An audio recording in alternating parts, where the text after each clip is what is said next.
même si tu t'en fous des use cases un peu plus exotiques, déporter de la computation, etc. sur un layer 2, je pense que c'est bénéfique pour Bitcoin parce que ça va faire en sorte que le block space du layer 1 il soit utilisé de manière plus efficace parce que pour l'équivalent de la taille d'un bloc, tu pourras représenter beaucoup plus de calculs. Donc, avec un système où tu pourrais avoir de la privacy sur un layer 2, ben, peut-être que c'est la meilleure solution, le meilleur compromis. Pour ceux qui s'en foutent et qui sont fine avec le niveau de privacy de Bitcoin, ils pourront continuer sur le L1, mais ceux qui veulent avoir un peu plus de privacy, ben, ils pourront faire des choses au niveau du L2 qui utilisent ça. C'est comme si on était sur internet et puis il y a des mecs qui bossent sur du streaming 4K mais en 92, tu vois. De manière générale, ce que je reproche un peu à la communauté Bitcoin, que j'aimerais voir un peu changer, c'est plutôt revenir à débattre les idées plutôt que les gens qui les poussent, et je pense que ça serait plus sain.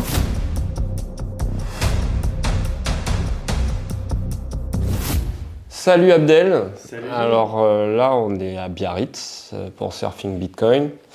Grand moment on va dire pour le Bitcoin en France. Et puis on s'est dit que ce serait cool de faire une petite discussion. Alors on a déjà eu pas mal de discussions ensemble, mais à chaque fois il y avait quelqu'un entre nous, tu vois. Donc là il n'y a que nous.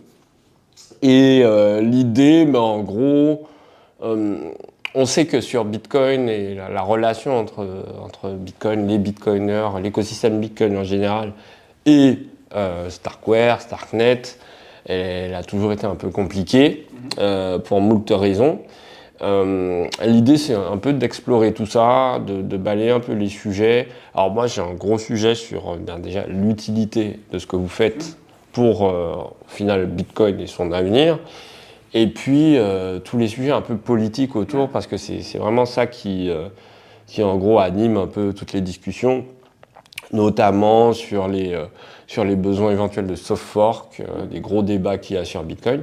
Donc, alors, je pense que ceux qui vont regarder cette vidéo nous connaissent un peu déjà, mais je pense que ça vaut quand même le coup que tu te présentes vite fait et surtout que tu présentes Starkware, Starknet et le rapport à ton entreprise, à Bitcoin en fait, qui est une entreprise qui a commencé sur Ethereum. Et quand même, là, il y a des gros efforts que vous faites sur Bitcoin. C'est pour ça que vous êtes là à Biarritz aujourd'hui. Donc vas-y, je te laisse un peu en parler. Et puis ce sera une discussion assez libre. Ça marche. On va trouver des sujets. Bah déjà, merci pour l'opportunité. C'est très cool. Tu as raison, c'est la première fois qu'on a l'occasion de vraiment de parler que toi et moi sans un intermédiaire. Donc très cool. En plus, le cadre est idéal avec une météo super. Donc c'est top. Ouais, bah, je vais me présenter rapidement. Donc moi, avant de travailler un petit peu dans la crypto, j'étais dans la fintech pendant 8 ans. Je travaillais sur des solutions de paiement, justement. Donc avec les banques, etc. Donc j'aime à dire à chaque fois qu'avant de combattre les banques, je travaillais avec elles. Et du coup, j'ai commencé vraiment ma carrière professionnelle dans le domaine effectivement sur Ethereum. Donc avant même de travailler sur Ethereum, je jouais déjà avec Bitcoin depuis 2012-2013. J'étais déjà pile, comme on dit, et je m'amusais, etc. J'étais vraiment intéressé sur l'aspect tech. Mais c'est vrai que quand j'ai découvert Ethereum en 2015, c'est là que ça m'a vraiment poussé à me mettre dans le sujet d'un point de vue professionnel et pas juste un hobby, passion. Donc j'ai travaillé pendant 4 ans en tant que Ethereum Core Developer au sein de Consensus, mais moi je travaille vraiment sur la partie Protocol Engineering, donc travailler sur un client Ethereum concrètement, au niveau du layer 1 lui-même, donc sur Ethereum. Et donc là j'ai rejoint Starkware depuis un peu plus de 2 ans. Je suis Head of Ecosystem pour Starknet. Donc mon travail consiste en gros à accompagner les builders, les développeurs qui vont construire des solutions sur Starknet, donc les aider d'un point de vue technique, voire potentiellement pour les aider d'un point de vue financier avec des grants, des choses qui peuvent les aider à démarrer. Et aussi ramener des teams potentiellement d'autres écosystèmes pour les accompagner et venir migrer potentiellement pour déployer sur Starknet. Donc Starknet, qu'est-ce que c'est? C'est un layer 2 sur Ethereum, en l'occurrence un ZK Rollup, donc il y a différents types de layer 2. Mais avant de parler de Starknet, je voulais faire un point aussi sur Starkware pour dire que à la base, Starkware n'est même pas une entreprise blockchain. Le cœur de métier de Starkware, c'est vraiment le ZK, donc la technologie. C'est les maths, quoi. Ouais, exactement. Starkware, c'est une entreprise mathématique à la base. De R&D, quoi. De R&D, complètement, etc. D'ailleurs, Eli Ben Sasson, dès 2013, il avait fait une conférence à San José, une conférence Bitcoin justement, qui est en ligne sur YouTube, vous pouvez retrouver, où il parlait déjà dès 2013 des applications potentielles du ZK pour Bitcoin. Donc, c'est juste pour insister sur le fait que l'attachement et le côté de voir le potentiel pour Bitcoin, il date depuis plus de 10 ans. Voilà. Donc c'est pas quelque chose qui est vraiment opportuniste et de dire voilà, on a commencé sur Ethereum, là il y a une opportunité sur Bitcoin, on va la prendre. La volonté et le potentiel pour Bitcoin, il a été vu depuis très longtemps par Eli Ben-Sasson. Et en gros, c'était juste que avant, il n'y avait pas cette opportunité parce que c'était juste techniquement pas possible. Et donc pour la première fois, on commence à voir les signes de ça peut être possible. On en reparlera bien sûr plus en détail, mais je voulais juste revenir sur le fait que la base Starkware, c'est pas une entreprise blockchain, c'est une entreprise vraiment maths, R&D, qui a fait des breakthroughs au niveau des technologies Zero Knowledge. Et le cœur de métier, c'est ça. D'ailleurs, dans l'absolu, les technologies Zero Knowledge, ça pourra servir à d'autres industries en dehors de complètement la blockchain et la crypto. Ouais.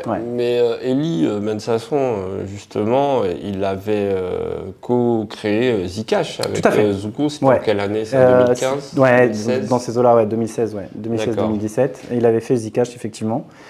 Donc il travaillait principalement sur l'aspect privacy, justement. Et ça, c'était avant de fonder Starkware, effectivement.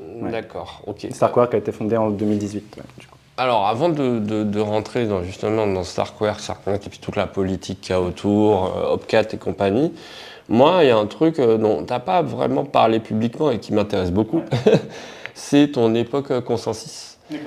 Et notamment quand tu as bossé sur le IP 1559. Et moi, ce qui m'intéressait de savoir, c'est le process de gouvernance et on va dire qui prenait les décisions. Parce qu'en fait, tu sais, nous les bitcoiners, globalement, on préfère, à la limite, le monde parfait, c'est quand il n'y a pas de gouvernance, et enfin quand il y a un statu quo et qu'on n'a pas à prendre des décisions importantes.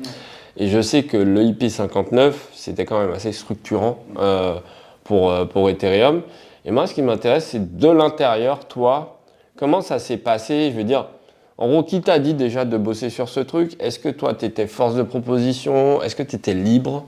Est-ce que, en gros, voilà, est-ce que c'était qui le puppet master, en gros? C'est ça un peu ma question, parce que moi, je me pose beaucoup de questions. Tout à fait, c'est une excellente question. C'est vrai qu'on ne parle pas beaucoup de ce sujet, mais en vrai, c'est un sujet fondamental. C'est même presque l'un des sujets les plus importants, parce que la valeur inhérente d'un système décentralisé, c'est à quel point tu peux le modifier et à quel point des gens mal intentionnés peuvent le changer. Donc c'est une question fondamentale, je suis totalement d'accord. Je vais te dire de manière très transparente comment ça s'est passé. Donc l'idée d'origine de 1559, en fait, elle date d'assez longtemps. Initialement, la première proposition elle a été faite par Vitalik en 2018. Et en gros, à l'époque, tout le monde avait jugé qu'elle était beaucoup trop complexe et que, comme tu as dit, elle était très structurante. Parce qu'en gros, pour la faire très simple, elle changeait beaucoup de choses. Le format des transactions, le format des blocs. Donc rien que ça a un impact sur toute la chaîne, les wallets, l'infrastructure et compagnie. Donc pendant longtemps, les gens se disent, c'est une idée intéressante, ça peut apporter des propriétés intéressantes, et je vais revenir dessus, mais elle avait été jugée trop complexe. Et en gros, elle est restée à l'abandon pendant longtemps. Et un jour… Mais quand tu dis elle était proposée, c'était au sein de la fondation ou bien au sein de Consensus? Non, c'était Vitalik qui a fait le IP d'origine. D'accord, il a juste écrit le IP. Il a juste écrit le IP, il a publié sur GitHub comme d'hab, et après il y a des discussions, des gens qui ont débattu, etc. Ensuite, il y a d'autres co-auteurs qui ont proposé des améliorations, des idées, etc. Il y a eu des échanges. Et au bout d'un an, voilà, le statut c'était trop complexe, personne ne voulait, entre guillemets, la championner. En gros, il y a un système un peu de champion, mais je pense que c'est très similaire sur Bitcoin. La personne qui veut faire pousser un changement, elle va devoir faire un travail actif d'éducation, de démontrer qu'il y a un réel intérêt, etc. Exactement, voilà. Okay. Tout à fait. Et donc, personne, pendant longtemps, faisait ce travail-là. Et un jour, donc, Tim Beko, avec qui je travaillais, donc, qui maintenant, à l'époque, il était avec moi chez Consensus, maintenant, il est rejoint à l'Ethereum Foundation. Tim Beko, c'est un peu celui qui organise les core dev calls. Donc, toutes les 2 semaines sur Ethereum, il y a un call qui est public, qui est transparent, où tous les core dev Ethereum se rejoignent de toutes les différentes entreprises, tous les différents clients, etc. Et c'est lui qui anime ça. Mais avant, à cette époque-là dont je parle, il était chez Consensus avec moi. On travaillait dans la structure protocol engineering de Consensus.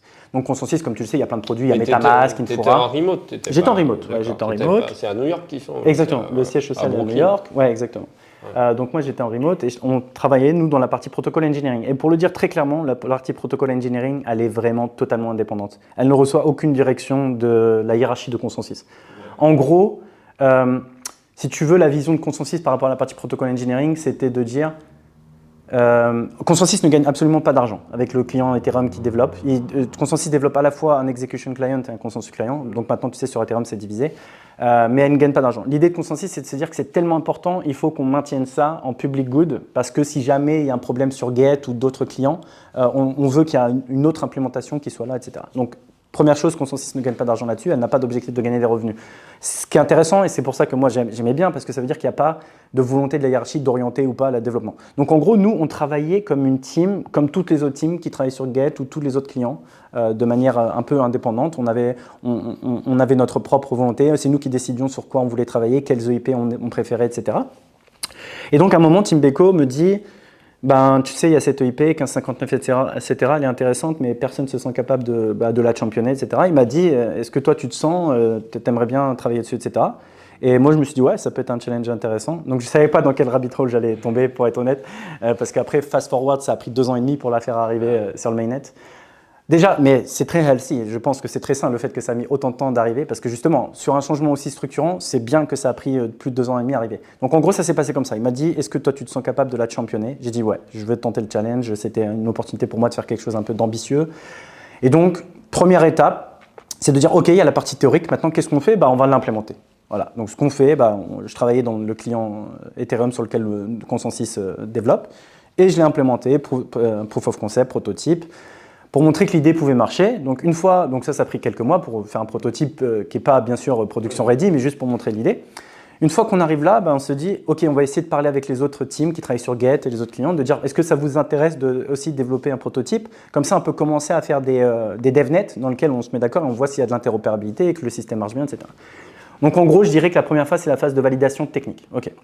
Une fois que tout le monde commence à voir que ça peut marcher, etc., la deuxième phase, c'était de se dire, OK, maintenant, il faut qu'on considère sérieusement les impacts d'un point de vue changement du modèle économique. Parce que c'est un changement du modèle économique. D'introduire un burn. De la politique monétaire. La politique monétaire. Voilà. Ce qui est le truc le plus sacré, en l'occurrence. Sur Bitcoin. Exactement. C'est le truc qu'on ne touchera jamais. Voilà, tout à fait. Exactement. Ouais. Donc, c'est pour ça qu'il y avait beaucoup d'enjeux là-dessus. Donc, il fallait s'assurer, par exemple, que les mineurs, parce qu'à l'époque on était encore en proof of work, que les mineurs ne pouvaient pas rentrer en collusion pour forcer artificiellement à monter les prix, etc. Donc c'est pour ça qu'il y a tout un mécanisme que justement le burn, il y a des gens par exemple qui ne comprennent pas pourquoi on est obligé de burner. Il y a des gens qui disent mais autant, je ne sais pas, redistribuer cet argent à un collectif pour financer le développement, etc. Mais ça ne marcherait pas parce que justement ça serait manipulable. Donc l'idée c'est qu'il faut burner comme ça, les mineurs ils ne peuvent pas artificiellement gonfler les prix parce qu'en fait ils ne vont rien gagner dessus, ils vont juste burner de l'argent.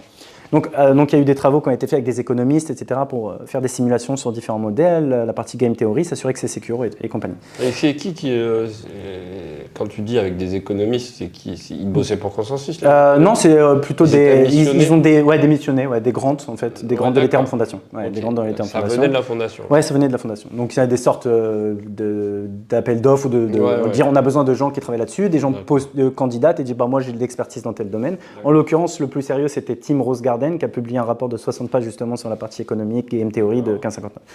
Donc ça, c'était cette deuxième phase. Ensuite, une des grosses phases qui est intéressante, et moi je le divise en 3 cette EIP, et de manière générale, tout changement. Donc il y a la partie technique, il y a la partie économique, et ensuite il y a la partie politique. Et donc ensuite, on est rentré dans la partie politique, et celle-là, elle était vraiment très difficile. Pourquoi? Parce qu'il y a eu un gros lobbying des mineurs qui était contre absolument, parce qu'évidemment, ça réduisait drastiquement leur potentiel revenu. Et moi, j'ai mis du temps à comprendre pourquoi ça les gênait. Parce qu'en fait, je me disais naïvement, mais à l'époque, je ne connaissais pas bien le business du mining, que si on faisait ces propriétés-là, long terme, c'est des propriétés qui sont intéressantes pour le value accrual du token ETH, etc. Donc pourquoi ils seraient contre ça? Mais en fait, c'est juste qu'eux, ils ont des coûts, ils sont obligés juste de dumper et ils s'en foutent de la valeur long terme. En gros, ils sont obligés de dumper. Donc, il y a eu des gros mining pools sur Ethereum qui ont fait du lobbying actif. Ils ont créé des sites web anti-IP1559, etc. Et donc, moi, j'ai découvert tout ce monde-là, un peu de dire, voilà, comment ça se passe. Donc, on a eu des discussions avec les pools de mineurs, etc. Ce qui est bien et ce que j'apprécie beaucoup, c'est que toutes ces discussions étaient publiques. Il n'y avait vraiment pas de trucs en backdoor et compagnie. Toutes les discussions étaient publiques sur les Discord publics, sur des YouTube, etc., des live streams. Mais ouais, ça a été un combat assez dur. Et donc après, c'est petit à petit, comme tout changement, c'est le consensus social, de plus en plus de gens qui sont convaincus, etc. Ça, c'est un terme que vous aimez beaucoup sur Ethereum, le consensus social, qui n'existe pas du tout. Même s'il y a une forme... Je pense qu'il existe sur Bitcoin. Non, mais il y a une forme de consensus social, mais je parle de l'emploi du terme. Il est quasi inexistant. Tu penses qu'il est tabou ou pourquoi il est Non, c'est juste que, en fait, il y a le consensus de Nakamoto et après...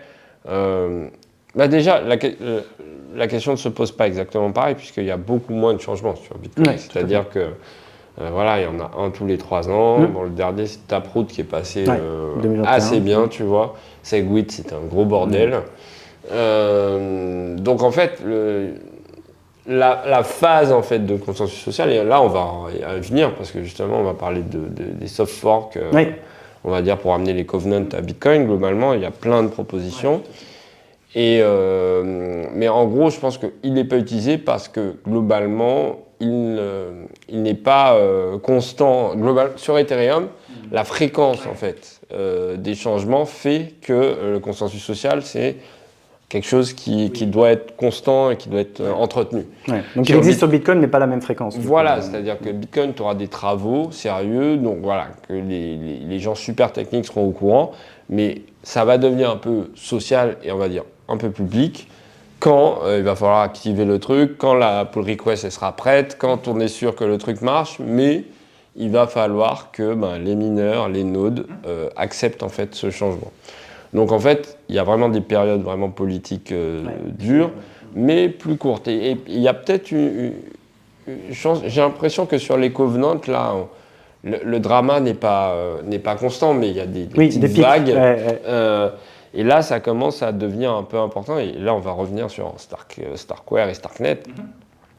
Je me souviens, on discutait ensemble il y a 2-3 ans.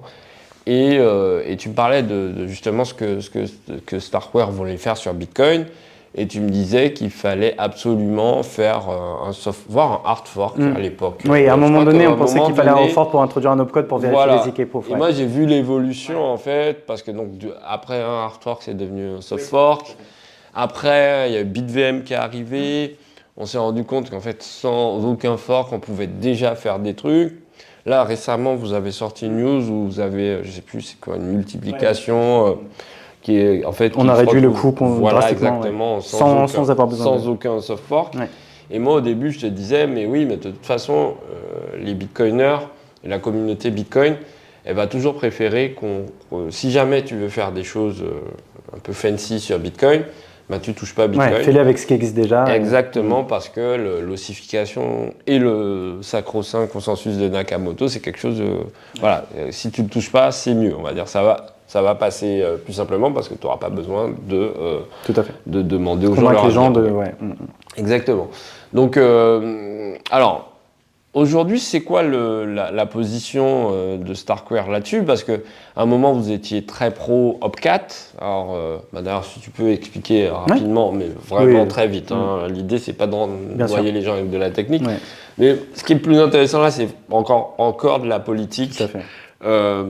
Donc, globalement, alors on a une proposition de soft fork pour les covenants, mais en fait, il y en a plein. Il y en a plein. Il y en a, je sais pas, 6. Ouais, il y en a beaucoup. Comme ça. Il y a OpCTV, voilà. OpTXH, il y en a plein. Ouais. Il y en a plein. Et alors, pourquoi Starkware voulait celle-là particulièrement? Parce que chez nous, les bitcoiners, c'est assez connoté Udi Wertheimer, Eric Hall, les Wizards, en gros, parce que c'est eux...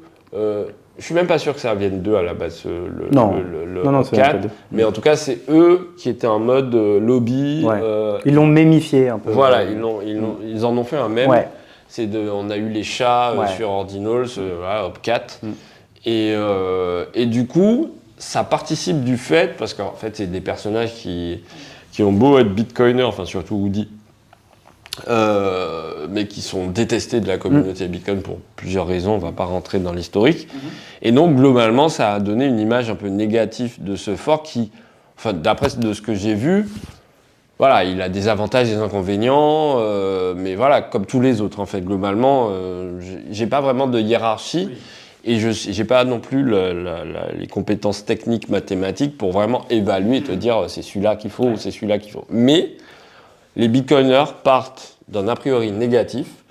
Sur celui-là en particulier, à cause des gens qui le poussent. À cause de ces gens-là. Donc, est-ce que tu peux m'expliquer, globalement, la position de Starkware sur ça? Ok. Vas-y. Alors, il y a beaucoup de questions là que tu as posées.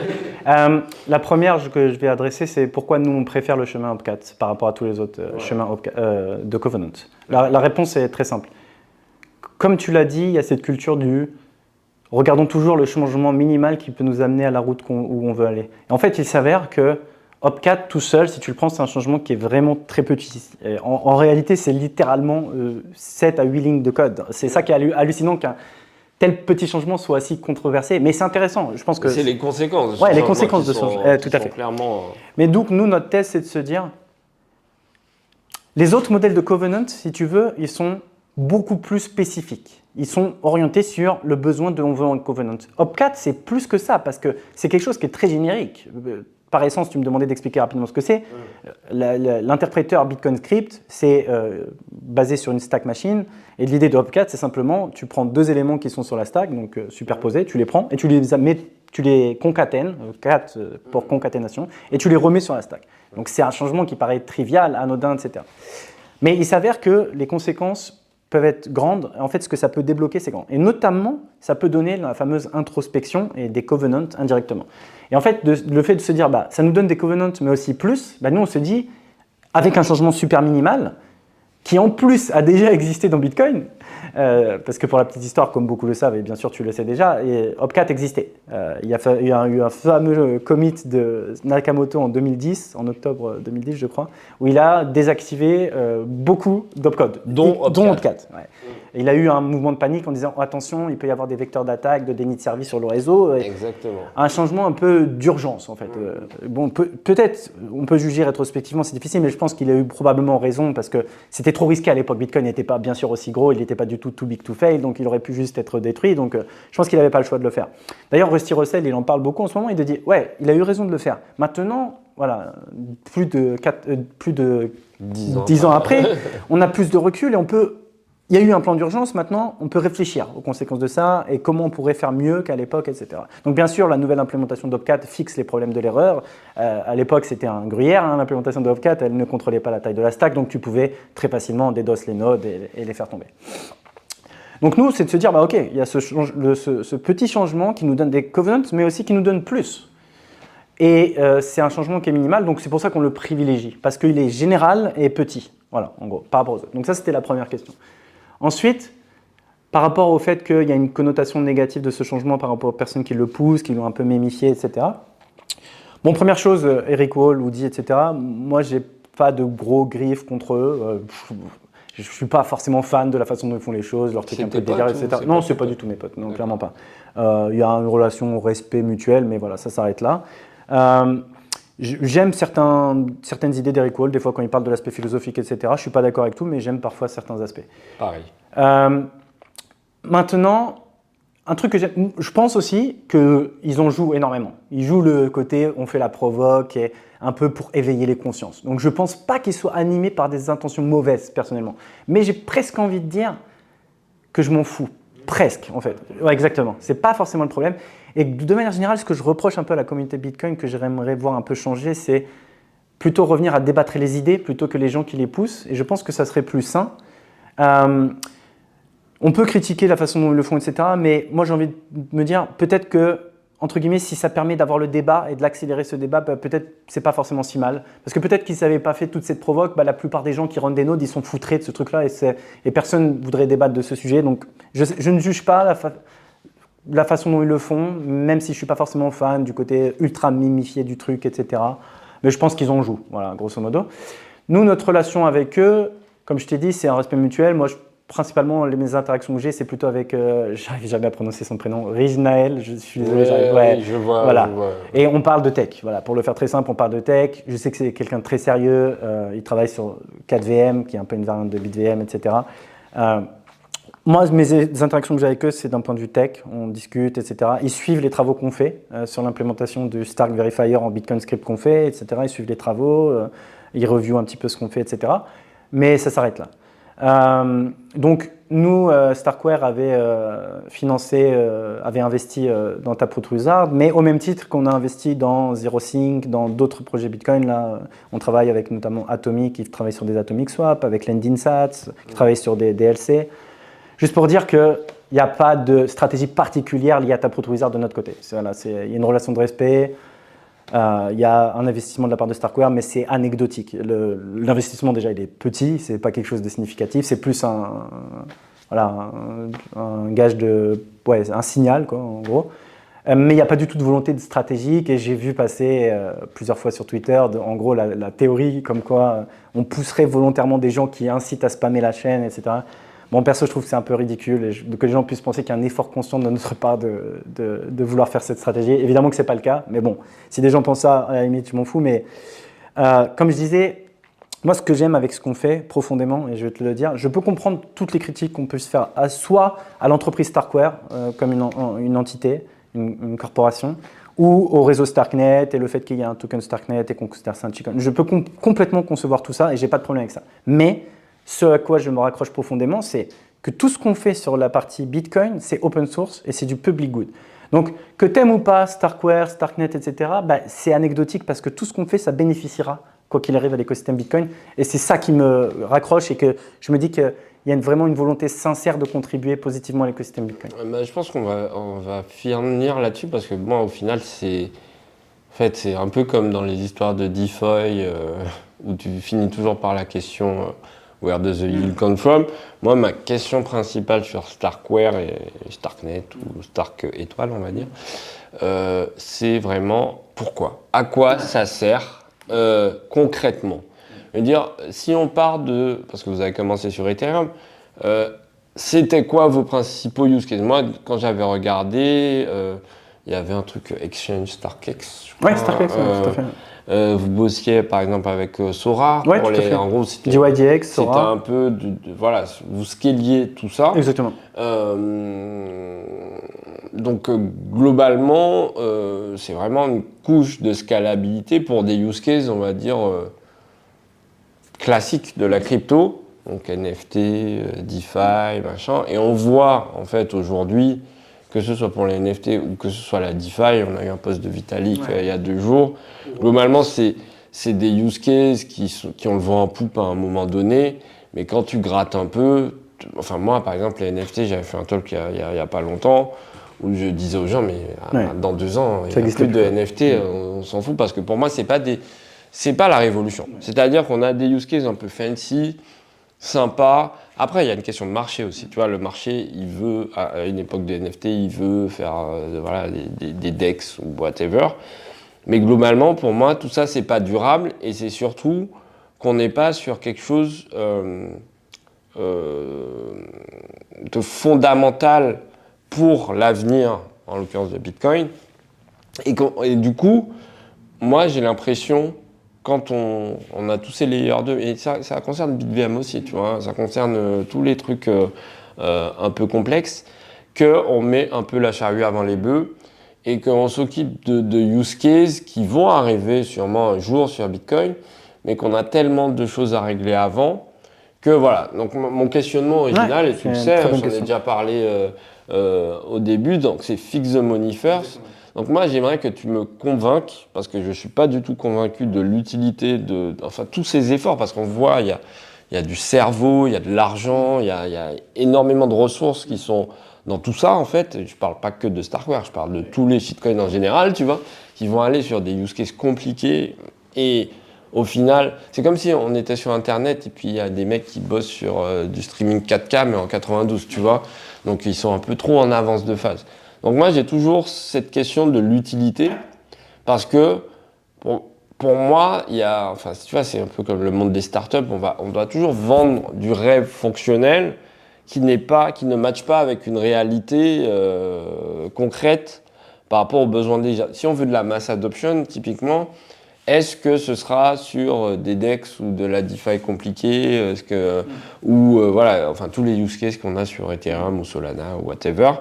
Est-ce que c'est ça qui va apporter, vraiment, pas forcément la mass adoption, mais vraiment une évolution pour l'humanité, tu vois, vraiment changer leur vie? Moi, je pense pas. Je pense que fix the money first. On parlait avant de Bitcoin va bank the unbanked.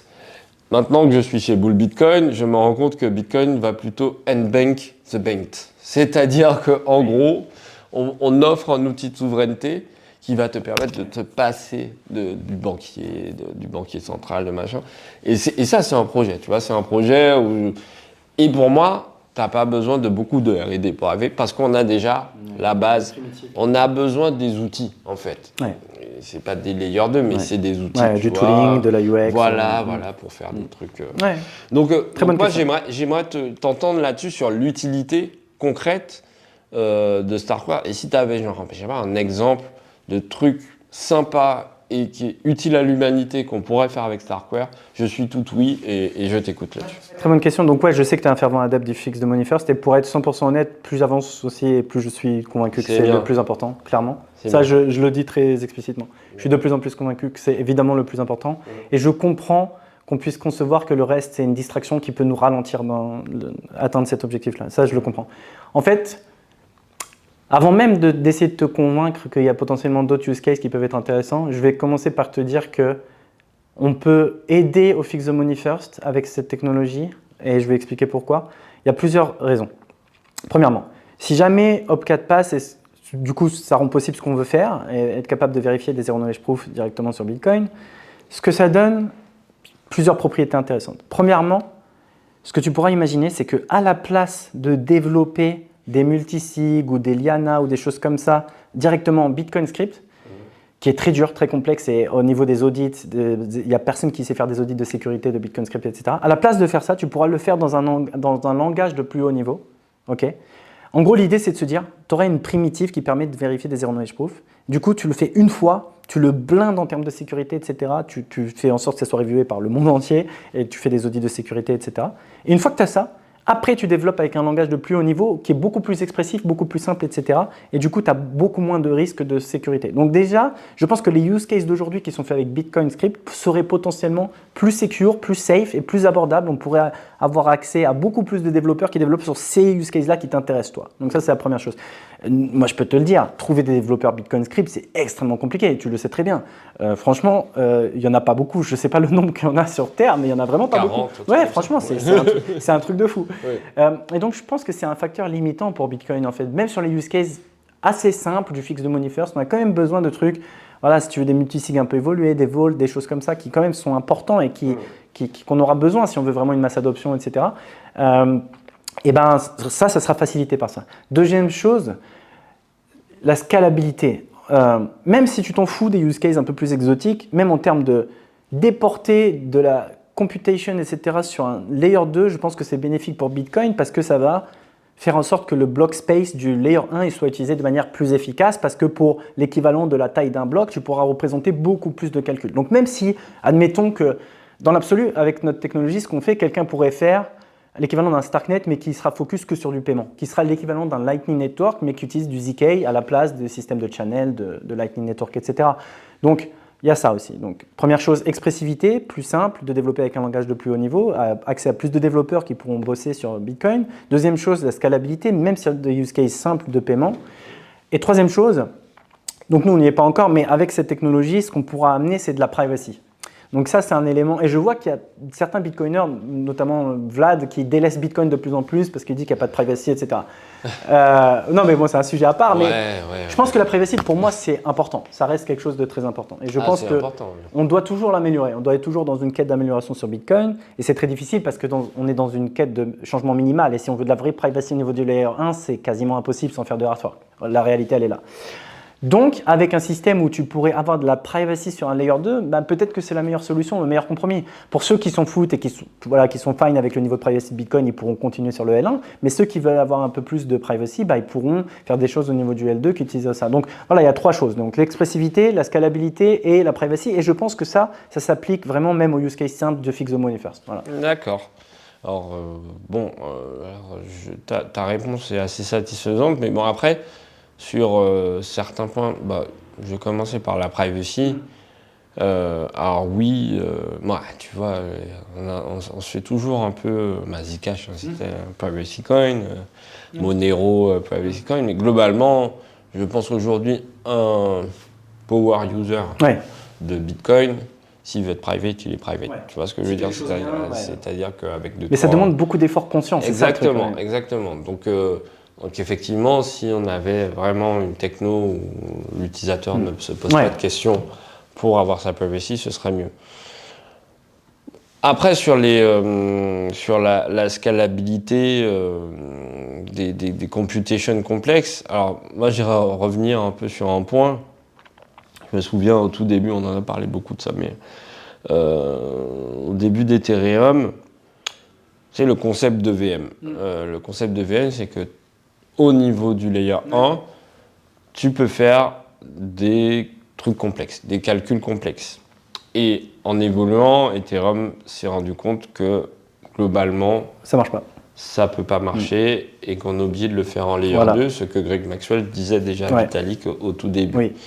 Et donc au final, on se retrouve avec des solutions comme vous, comme d'autres, et tout est déporté sur le... Et du coup, la question qui reste, c'est du coup, à quoi sert le VM ? Alors, le VM sert à ne pas avoir besoin de faire des soft Exactement, forks, pour pouvoir vérifier des zero knowledge proof. Pour pouvoir vérifier des zero knowledge proof, effectivement. Mais globalement, moi, je trouve que... Alors, c'est un peu iconoclaste que je vais dire. Enfin bon, en même temps, je suis maxi, donc c'est normal. Mais je me dis, on a perdu masse de temps avec cette histoire de VM parce qu'on aurait pu directement faire du layer 2 pour des... Voilà.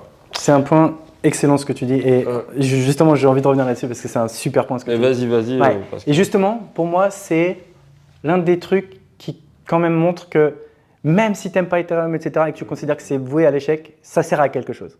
Pourquoi ? Parce qu'en fait, effectivement moi je te le dis aujourd'hui et on n'a pas parlé de dommage mais c'est pas grave, on reviendra une autre fois sur pourquoi Bitcoin c'est un bon settlement layer et pourquoi on considère que pour des EK rollups c'est presque parfait. C'est l'une des raisons, c'est que Bitcoin peut apprendre des erreurs qu'a fait Ethereum et peut leapfrog. En fait, parce que maintenant, clairement, Ethereum adopte une roadmap roll-up centrique et devient un settlement layer. Mais Bitcoin n'a pas besoin de passer par cette étape où on va complexifier le L1. Il peut leapfrog et devenir directement un super settlement layer. Il a toujours été un settlement layer. Il a toujours été un settlement layer. Exactement. Mais il n'était pas juste assez riche pour pouvoir faire des choses un peu plus évoluées. Mais effectivement. Mais du coup, on peut apprendre de ça.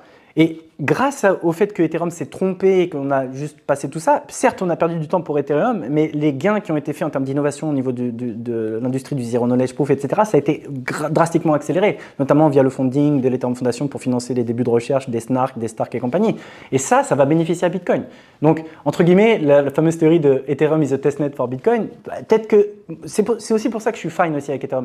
Je pense toujours qu'Ethereum a une chance de succès. Et pour être honnête, je pense que la probabilité de succès d'Ethereum est moins grande que celle de Bitcoin. Je vais le dire très clairement. Mais je pense qu'elle n'est pas nulle, sa probabilité. Et je pense que tant qu'il a une chance de peut-être y arriver un jour, même si ça va être beaucoup plus dur, tumultueux que pour Bitcoin, au moins dans cette phase, on peut avoir de l'apprentissage et des innovations qui pourront bénéficier à Bitcoin.